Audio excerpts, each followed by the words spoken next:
do projeto Humano Demasiado Humano, projeto de ensino do IFAL Campus Piranhas, que propõe trazer material didático para os alunos que estão estudando para o Enem.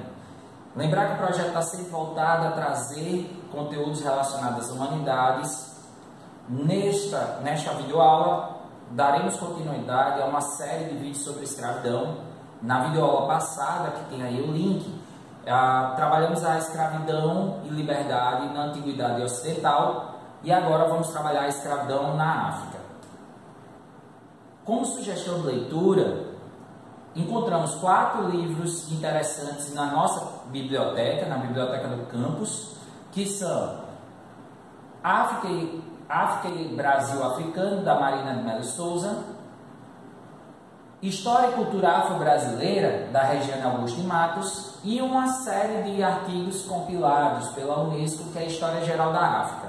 Então, são muito ricos, não só tratam da escravidão, mas de outras questões como a cultura africana, a diversidade étnica e até o caso da formação da história afro-brasileira, dos afro-brasileiros. Junto com esse vídeo vai ter o link para dois textos. Um PDF para vocês baixarem, da UFBA, História do Negro no Brasil, feito pela Vlamira Albuquerque, professora de História da UFBA, e esse projeto bacana da Universidade Federal de Goiás, África em Arte e Educação, é um site muito rico, dá para estudar bastante para o Enem. Antes de falarmos um pouco sobre a escravidão na África, é importante compreender como se organizava as comunidades africanas, povoados, reinos e assim por diante. Então, nesse ponto, a gente tem que se afastar dos estereótipos que aprendemos na nossa história brasileira, né, sobre a África. Infelizmente, a visão em relação à África é extremamente marcada pelo racismo. Então, quais são as visões mais comuns? Miséria, fome, seca, doenças. E a África pré-colonial se mostra extremamente rica e com uma diversidade cultural enorme. Quando eu falo de África pré-colonial, eu estou falando da África antes do século XIX, a África até o século XVIII, já que somente no século XIX é que os países europeus dominaram o interior da África no período que seria o imperialismo ou neocolonialismo. As sociedades africanas, elas tinham organizações ligadas às famílias extensas, aos vínculos de parentesco. E a hierarquia dessas sociedades, ela era organizada, ligada ao parentesco com o chefe. Quando eu falo chefe, pode ser uma linhagem patriarcal, como pode ser uma linhagem matriarcal. Outra coisa que chama a atenção das comunidades africanas no pré-coloniais é que naquele território existiam diversos povos coabitando e o povo que dominava o outro fazia uma exploração tributária, cobrava impostos desses povos. Aqui eu trouxe uma imagem para mostrar um povoado africano. Lembrar que existiam reinos, impérios na África, mas aqui eu tenho um povoado. Observe no canto direito que existe um grupo reunido, nesse caso é o conselho reunido com o chefe desse povoado, e ao mesmo tempo que o conselho está reunido para tomar decisões políticas, você vê outros membros do povoado fazendo suas práticas cotidianas: pilar grão, forjar ferro ou tingir tecidos. Sobre a diversidade e complexidade da África pré-colonial, eu trouxe aqui 3 mapas. Mapas das famílias de línguas africanas pré-coloniais.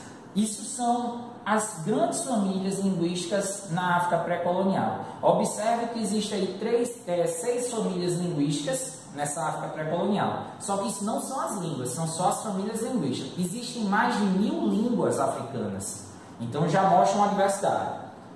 Antes dos colonizadores chegarem, um mapa possível das divisões étnicas da África seria esse aqui. Então, milhares de territórios divididos etnicamente. Além disso, a África ainda tinha impérios, reinos e grandes sociedades. Aqui eu tenho todas essas marcas coloridas são ou impérios ou reinos, estados organizados com política, administração, cobrança de impostos, exército. Então, vejam como a África, antes do colonizador chegar, ela era muito complexa e cuja diversidade cultural era gigantesca. Nessa África, se praticava muito a escravidão doméstica. Então, se discute muito, a África já tinha escravidão. Sim, já existia escravidão.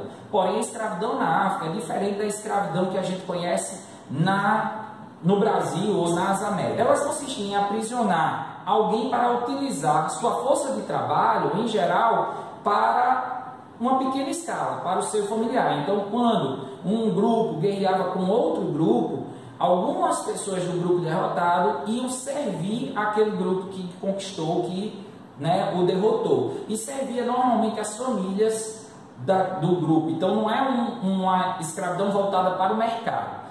Quando eu estou falando dessa escravidão doméstica, normalmente ela é praticada na África subsaariana, ou conhecida hoje como África Negra, que é aquela África que fica ali da Nigéria para baixo. Então, nesse território, a escravidão está muito mais ligada à questão doméstica mesmo, familiar. Os escravos, eles eram poucos por unidade familiar, então não tinha uma família com muitos escravos, a não ser alguns reis que tinham mais escravos. E esse escravo, ele assegurava o prestígio daquela família, por quê? Porque aumentava a produção daquela família.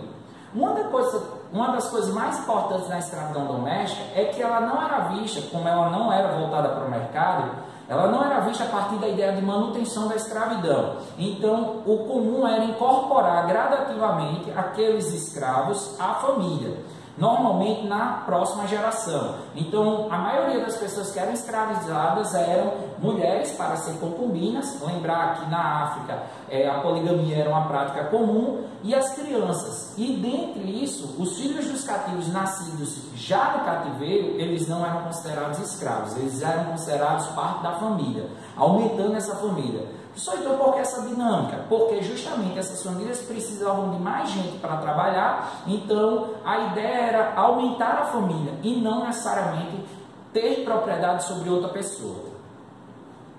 Uma outra coisa que chama atenção na escravidão doméstica. Por que ela foi praticada? Ela foi praticada muito por a falta de pessoas para plantar, ou a falta de pessoas para fazer daquela terra produtiva. A África tem uma extensão de terra muito grande, mas não tem um número de pessoas significativo. Então, muitas vezes, as famílias precisavam complementar seus trabalhadores. Outra coisa que chamava atenção nas guerras de subjugação são as expansões dos reinos. Então, quando um reino estava tentando se expandir, dominando outros povos, a migração de grupos. Muitos dos grupos africanos são seminômades e migravam constantemente, principalmente por a questão da água, dependendo da região. O trânsito de caravanas de mercadores. As caravanas de mercadores, elas geravam conflitos e normalmente nesses conflitos os derrotados se tornavam escravos. A disputa pelo acesso aos rios é um outro motivo de guerras e subjugação dos povos na África, e o controle das estradas ou rotas para uma determinada atividade econômica também era motivo de guerras e, obviamente, de escravidão. Os vitoriosos, eles faziam desses povos que eram derrotados os seus escravos, certo? Naquele mesmo intuito da escravidão doméstica, como eu expliquei antes. Algumas formas de ser escravizado na África antes da escravidão cristã e antes da escravidão islâmica, certo? Por roubo, por assassinato, feitiçaria e às vezes adultério, ou seja, como punição por um crime que você cometeu. Você poderia ser escravizado na sua própria comunidade.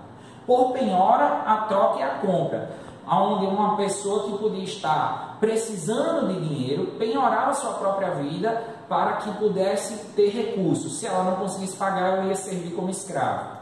O rapto individual ou ataque a vilas tornaram-se mais frequentes, principalmente com o tráfico de escravos. Sentenciar de escravidão significava o quê? Exilado, desenraizado, desonrado. Então a escravidão, ela significava desonra, ela era uma forma de punição para esses povos. Na África também foi marcada pela escravidão islâmica. Então, além da escravidão doméstica, feita muito na África subsaariana ou África Negra, a escravidão islâmica ela começou a ser praticada na África a partir do século VIII, junto com a expansão islâmica. Lembrar, a partir do século VIII, o islamismo ele passou a dominar o norte da África e boa parte da África Oriental. Com isso, gerou um mercado diferente. Dentro desse mercado, um dos grandes produtos era o escravo, que estava ligado a uma seguinte lógica. No Alcorão, ou pelo menos na prática religiosa islâmica daquele momento, a escravidão não era condenável. O que era condenável, segundo o Alcorão, é escravizar alguém que é fiel, alguém que é do Islã. Então, os grupos islâmicos que estavam ocupando e dominando a África começaram a praticar a escravidão com os povos que não eram muçulmanos, que não eram convertidos ao Islã. Junto com isso, foi criado um mercado gigantesco, alimentado pelos califas, grandes caravanas berberes que percorriam o deserto do Saara, buscando no sul do deserto do Saara mão de obra escrava e levando até o norte, até a região que hoje é Marrocos, Argélia, Egito. Então, essas regiões elas recebiam muitos escravos africanos. Entre 650 e 1800, depois de Cristo, esse tráfico transsaariano de escravos vitimou cerca de 7 milhões de pessoas, sendo que 20% morreram no deserto. Para entender a proporção desse tráfico e a importância dele naquele momento, eu trouxe para a gente aqui 2 mapas que demonstram isso. Observe esse mapa da expansão islâmica na África no século XV. Observe que ela vai dominar boa parte do norte da África. Nessa faixa aqui é onde fica o deserto do Saara e vai dominar o Oriente, a África Oriental.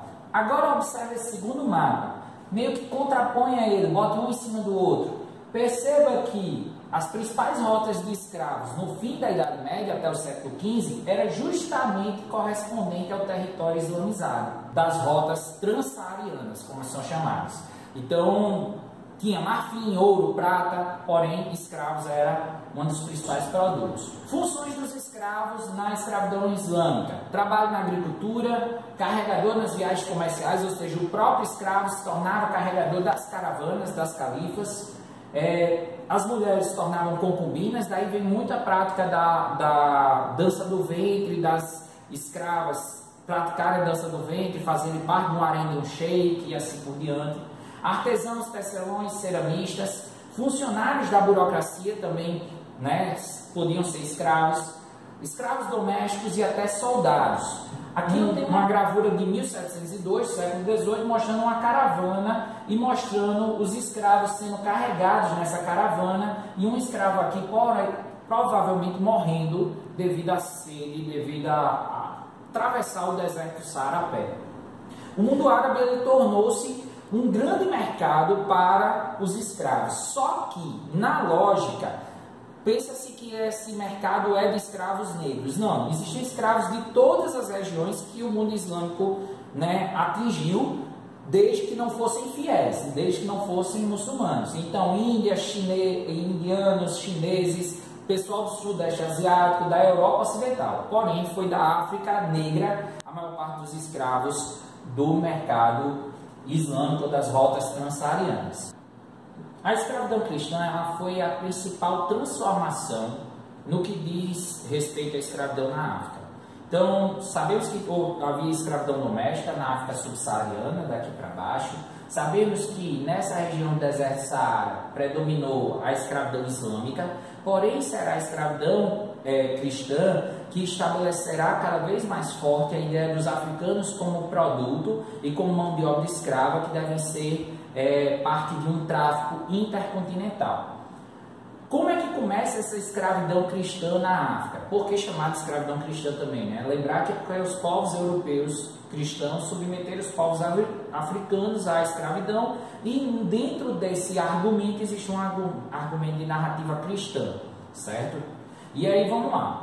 Os europeus aí chegam na África no período do século XV. E aí é só lembrar daquele conteúdo voltado para a colonização e a expansão marítima, onde você descobriu lá que os europeus dominaram Celta em 1415. A partir dali, do início do século XV, os europeus começam a vir para a África. Só que os europeus não vão para a África para interiorizar seu poder. Eles vão para a África e ficaram apenas no litoral. Primeiro, dentro desse domínio ou dessa tentativa de chegar à África, de circundar a África, o objetivo era criar um mercado de dimensões intercontinentais, pegar produtos daqui e levar para a Europa, assim como queria fazer com a Ásia e assim como vieram a fazer com a América a partir do século XVI. Então a África ela passa a ser uma grande exportadora. Dentro dessa grande exportação que ela fazia, e a mão de obra, que é a mão de obra escrava.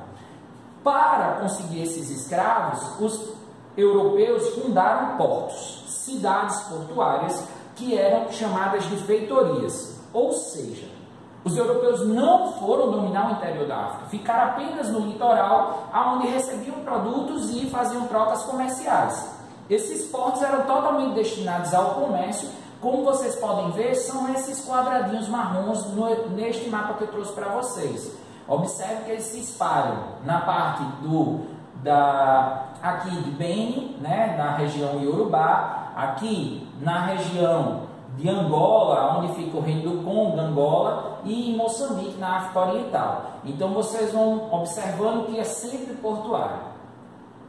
Essas feitorias se tornaram grandes cidades, grandes fortificações. Uma das primeiras coisas que os portugueses faziam, já que eles foram os primeiros a fazerem feitorias, era construir fortes, fortalezas, para garantir que aquele comércio não fosse interrompido. Aqui eu trouxe uma das fortalezas mais famosas e uma das feitorias mais famosas, que é a feitoria de São Jorge da Mina, na região ali do Golfo do Beni. E observe essa gravura de um mapa de 1572 e veja aqui o forte ainda inteiro até hoje, né? Essa foto já é mais recente, e olha como era imponente essas fortificações. Lembrar que feitorias também foram praticadas no Brasil entre 1500 e 1530. Os portugueses não colonizaram a região que era a América Portuguesa. Eles fizeram o quê? Feitorias. E nessas feitorias faziam o comércio do pau-brasil. Depois é que eles vão colonizar. Porém, uma das grandes marcas dos portugueses na colonização são os fortes, como tem no Rio Grande do Norte, como tem na Paraíba, como tem em Pernambuco, como tem em Salvador, e lembram muito os fortes que a gente encontra na África. Para esse comércio, voltando para tratar do comércio em si, houve um investimento gigantesco no comércio de escravos. Lembrar que o objetivo inicial não era comercializar escravos. Quando os portugueses e europeus vieram para as costas africanas, o que eles queriam é atingir o comércio do ouro, da prata e do marfim. Porém, eles perceberam que não conseguiriam dominar esses comércios, que esses comércios eram dominados por africanos ou por muçulmanos. Então, o que é que eles fizeram? Eles optaram ou conseguiram um outro produto extremamente valoroso, o escravo. Dentro desses comércios, eles faziam o quê? Forneciam sal, arroz, tecidos de lã, panos de algodão, tabaco, cachaça, produtos manufaturados, e recebiam ouro, artigos de matéria-prima, mas principalmente escravos. Comércios extremamente diversificados, como nessa imagem aqui que eu trouxe, feita pelo desenhista Theodore Debris, de um comércio, de um posto comercial do século XVI. Observe que dentro desse posto comercial existem várias atividades: vendas de madeira, vendas de tecido, vendas de artigos relacionados à alimentação e vendas de escravos, que estão mais aqui embaixo. A justificativa cristã era diferente. Ela partia do argumento de que esses povos eram bárbaros, que eles não eram passíveis de civilização, que eles eram pagãos, portanto não cristãos, e que eles eram extremamente violentos. Portanto, eles não só deviam ser escravizados, como era uma obra religiosa, uma missão religiosa escravizar esses povos, porque assim eles teriam acesso à civilização e ao cristianismo. Então, uma boa parte do argumento era desumanizando as práticas desses povos, tirando eles da lógica de humanidade cristã. Um exemplo aqui foi a ideia da antropofagia. A antropofagia, segundo alguns portugueses, praticadas por esses povos, eram vistas como algo monstruoso e era tirada do ritual do qual ela fazia parte. Colocava como se fosse algo selvagem que eles faziam por puro prazer, numa lógica até muitas vezes de mercado. Olha só nesse desenho como isso fica claro. Você tem um açougue de carne humana, uma ilustração do século XVI. Em vez da antropofagia ser parte de um ritual, aqui ela aparece como uma loja, um açougue, onde eram vendidas carnes para as pessoas consumirem. Destaca-se que alguns povos estão lutando, pelo sentido que a imagem quer dar, estariam lutando, e essa luta faria parte de abastecer esse mercado, que seria o mercado da antropofagia, de açougue de carne humana. Então, é totalmente descontextualizado dos próprios rituais desses povos. E isso se é que existia, porque muitas das vezes os europeus afirmavam sobre esses povos para tentar justificar essa lógica de domínio. Outra coisa era a ideia da missão cristã europeia, que colocava que a escravidão era uma espécie de penitência por esses povos serem pecadores, por eles serem pagãos, e eles estariam pagando uma penitência para conseguir a salvação. Então a escravidão seria essa penitência e o renascimento dos povos africanos, né, em caminho à salvação. Isso vai ser muito comum também nas narrativas sobre os escravos na América Portuguesa, principalmente os sermões do padre Antônio Vieira. A guerra entre africanos foi utilizada para abastecer esse mercado. Muito do que foi a escravidão na África foi impulsionada pelos portugueses, pelos europeus, tentando jogar um povo contra o outro. Ele vai atacar outros povos inimigos, abastecendo esse mercado. Isso vai dar muito poder a alguns chefes políticos desses povos que vão se tornar grandes mercadores de escravos. Então, é impossível entender a escravidão na África como uma coisa apenas do domínio europeu, porque em todo momento que ela existiu, houve uma relação de troca econômica e de mercado entre mercadores europeus e mercadores africanos, aqueles que iam lá, entravam no interior da África e capturavam esses povos. Porém, isso é assimétrico, não significa que haja pé de igualdade. Os mercadores europeus sempre dominaram essa questão econômica e muitas vezes eles tinham muito mais poder do que os mercadores africanos. Só para a gente entender as proporções, 75% das pessoas vendidas nas Américas foram vítimas de guerras entre povos africanos. Alguns povos, mas principalmente alguns reinos, vão se tornar muito fortes por causa do mercado de escravos. Eram muito fortes antes, mas depois do mercado de escravos, depois do tráfico atlântico estabelecido pelos europeus, eles se tornaram maiores. Então, imagens como essas passam a ser cada vez mais comum. Aqui eu tenho uma ilustração de autor desconhecido do século XIX e vocês podem observar que o grupo de escravos e os mercadores, aqueles que capturaram e estão vendendo esse grupo de escravos, também são negros. Então isso é interessante. Talvez uma questão ser explorada isso, né, trazer uma imagem como essa para você identificar aí a escravidão na África, não a escravidão no Brasil. Aonde é que era operado esse mercado? Aonde era que eram os maiores portos? Um dos lugares que mais tem feitorias e que o mercado é mais forte é a Costa dos Escravos, como ficou conhecida, que é o Golfo do Beni. No Golfo do Beni, onde tinha grandes reinos como o Reino do Beni, o Reino de Oió, o Reino da Omé, o Reino Ashanti, eles passaram a ser grandes portos de escravos, muitos deles dando até nomes, por exemplo, para escravos no Brasil, que era chamado escravo Haussá, escravo Daomé e assim por diante. O Reino do Beni é um dos grandes reinos que formou esse tráfico de escravos. Nesse reino, o rei tinha um monopólio comercial. Tudo que era comercializado deveria partir do rei. Então ele vendia sal, peixe seco, noz de cola, couros, tecidos e cobre. Os portugueses, tentando se beneficiar disso, tentaram cristianizar logo esse reino. Porém o rei do Beni, ele acabou não entrando muito nessa onda e comercializava com vários grupos para além dos portugueses. Os moradores das pequenas aldeias distantes do Reino do Beni, que é nessa região aqui, passaram cada vez mais a ser vítimas de ataques justamente para acabando se tornando mão de obra escrava nesse mercado. Alguns reinos dessa região tiveram seu apogeu entre o século XVII e XVIII. Observe, tiveram seu apogeu no momento onde a escravidão moderna também teve o apogeu. É o reino Sadra, Ashanti, Oió e principalmente o Daomé no século XVIII.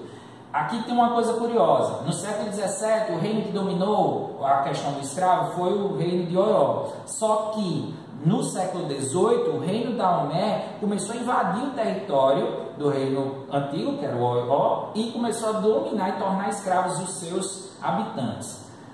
Para entender a importância dessa região, durante o século XVIII e início do século XIX, foi na América Portuguesa recebido embaixadores do reino da Daomé que vinham para cá para tentar fazer uma relação comercial, acordos comerciais com o Brasil. Já na África Centro-Oriental, que é onde fica Congo, Angola, a dinâmica foi um pouco diferente. No Reino do Beni, o rei desse reino não aceitou o cristianismo, nem aceitou uma aliança fechada com Portugal. Então comercializou com outros povos, principalmente holandeses, espanhóis, entre outros povos. Já no Congo, não. No Congo houve uma aliança entre o Manicongo, que era o rei, e a nobreza que governava essa região, com os portugueses, para que o comércio fosse fechado entre eles, fosse uma espécie de monopólio português naquela região. A economia do Reino do Congo era praticamente agrícola e pastoril, com pouco comércio voltado para sal e produto de ferro. Qual era o acordo do rei de Portugal com o Manicongo? Que o reino africano tivesse acesso aos conhecimentos, costumes, línguas, armas e tecnologias portuguesas. Em contrapartida, haveria o domínio português no comércio de produtos da região, como cobre e pedra. Aqui a gente tem uma ilustração tentando mostrar o primeiro encontro entre os portugueses e o Manicongo. Nessa ilustração mostra um pouco dessa relação do poder desse reino, mas que esse reino aqui já está, não é o primeiro encontro, na verdade é um dos primeiros encontros. Nesse reino já tem alguns cristãos, alguns africanos cristãos, assim, como estão representados aqui em cima. Uma coisa curiosa sobre esse fato dessa aliança: os portugueses não cumpriram boa parte dessa aliança, nunca ensinaram as tecnologias aos africanos. Uma das pautas era ensinar os africanos a navegarem, eles não foram ensinados a navegar, porém se mantiveram esse acordo por muito tempo. A África Centro-Oriental que eu estou falando é essa região aqui, tá? Da África, onde você tem um reino maior que era o Reino do Congo, depois vai surgindo novos reinos como Angola, que vai ser aqui Ndongo, Luango e Benguela aqui no sul. O que aconteceu para migrar esse comércio para um comércio de escravos? A nobreza e muitos chefes políticos do Reino do Congo não conseguiram pagar dívidas feitas com os comerciantes portugueses, porque recebiam e vendiam certos produtos, e foram pagar essas dívidas através do comércio de escravos, escravizando povos da região do Reino do Congo. Então foi aí que começou a se estabelecer essa escravidão como comércio nessa região. Uma das coisas também importantes é que os reinos vassalos do Congo passaram a fazer comércio cada vez mais fortes com os portugueses, principalmente comércio de escravos, e consequentemente passaram a ser independentes do Reino do Congo, ou seja, esse comércio sem interferência do rei, o Manicongo. No caso foi Angola, foi um caso disso, o reino de Ndongo, e Luango foi outro caso nesse sentido. Para a gente mostrar como esses reinos crescem nesse período devido ao tráfico de escravos, aqui eu tenho uma representação da capital do reino de Luango, a própria leva esse nome, Luango, e vejam que é uma cidade gigantesca, né, que compete com as cidades europeias do século XVII, maior até do que muitas cidades na América Portuguesa. Angola era vassalo do Congo, e aí os portugueses criaram uma feitoria na região que hoje é Luanda, a ilha de Luanda, no território de Angola, e nessa feitoria começaram a comercializar principalmente escravos, sem pagar tributos ao rei do Congo, né? E aí eles nesse domínio começam a fazer com que Angola se desvincule do reino do Congo. Porém, os portugueses, querendo dominar o comércio principalmente do ouro na região central, da prata na região central de Angola, tentaram fazer expedições para invadir o interior, e lá eles sofreram com a resistência de muitos povos daquela região e de chefes políticos. A mais famosa delas, uma rainha, a rainha Ginga, que era do reino de Matamba, da região de Matamba. Aqui eu tenho uma representação do século XVII da rainha Ginga com sua família, e acima dela tem no fundo um altar com as relíquias ancestrais. Trouxe essa ilustração para mostrar a importância dela, a ponto dela ser registrada em relatos sobre a África. A região de Angola ela foi a maior fornecedora de escravos para as Américas portuguesa e espanhola desde o século XVI até o século XVIII. Tá? Já na África Oriental, e aí a gente tem esse outro lado da África, né, a África Oriental, o contexto da escravidão cristã lá era diferente. Por quê? Porque lá era o limite das cidades-estados do mundo islâmico. Então, nessa região, você tinha grande influência do comércio e o controle das rotas comerciais pelos islâmicos, pelos muçulmanos. No caso, os principais produtos dessas rotas comerciais, que era do Oceano Índico, ouro, prata, marfim, pérolas, seda, vidros, especiarias. Então, o comércio era extremamente rico aqui. E isso gerou um conflito entre africanos, muçulmanos e europeus. Esse conflito, de certo modo, abalaram as rotas comerciais que eram milenares naquela região. Portugal fundou feitorias nessa região, as mais conhecidas, Quiloa, Mombaça, Massapa, Melinda e Moçambique. Mombaça e Moçambique ficaram bem conhecidas.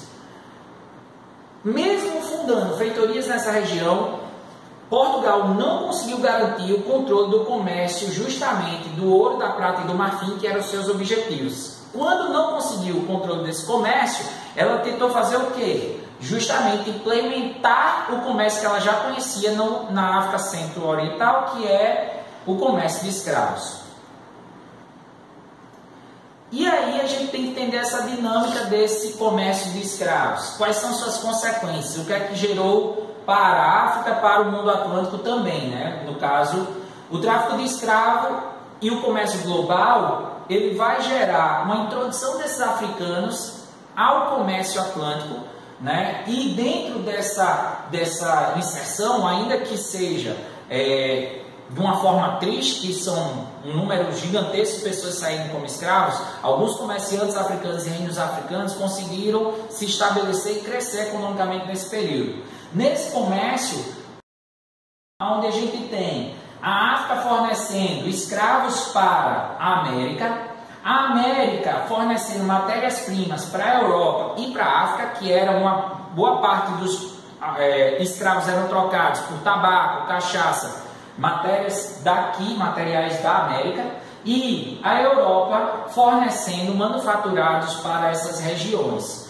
Então, a inserção da África no tráfico atlântico e no comércio atlântico foi uma parte dessas consequências. Porém, as consequências foram muito mais brutais. Destruição de comunidades inteiras, separação de indivíduos de suas comunidades e famílias, esvaziamento demográfico de muitas regiões, ausência do trabalhador africano. Então, certas regiões tiveram muita dificuldade de manter suas economias, viveram a trágica experiência da escravidão em massa, da escravização em massa, diferente da doméstica, que era comum.